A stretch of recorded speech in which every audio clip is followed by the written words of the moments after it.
তো বললাম আমি আমার মোবাইল কিটা কাগজ দিল দোকানে গিয়ে বাজার শুনাই দিব ও ভাই ওরে ভাই তো কোথায় ও কাগজ তোমার দোকানে সদাই দিব নি না না এইখান তো তোমার ঠকি লাইছে তোমার বউ এইখান দিদি তো না এখন তুমি সদাই নিতে চাও তাহলে আমি তোমার একটা ব্যবস্থা করে দিতাম পারি। ভাই তুমি বড় বিপদই পাইলা আমি দোকানে সদাই কিনে লইছি এখন কাগজ নাই টেকাও নাই তোরা সেটা দৌড়া তাড়াতাড়ি তো এখন ইকান দিয়ে তো কিচ্ছু করতে পারতো না চাইছো যখন আমার কাছে আমি তোমার একটু হেল্প করতাম পারি আমি দেখি এখান দিয়া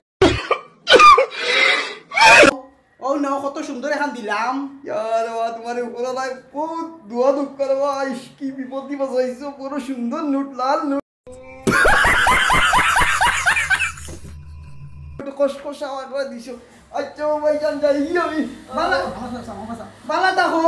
আমার লাগে দোয়া করিও আর আমি দেখি ও চালাইতাম পারিনি ইকান তো চলবো কিনা তা জানি না আচ্ছা দেখি আল্লাহ হাফিজ এইগো পাইছিলাম 1000 টাকা লই দিছি 10 টাকা দি প্রতিদিন যাতে একটা করি আরে আল্লাহ রে আল্লাহ প্রতিদিন যাতে আমার একটা পাই রে কি সুন্দর বলা প্রতিদিন একটা যাতে আমাকে চাই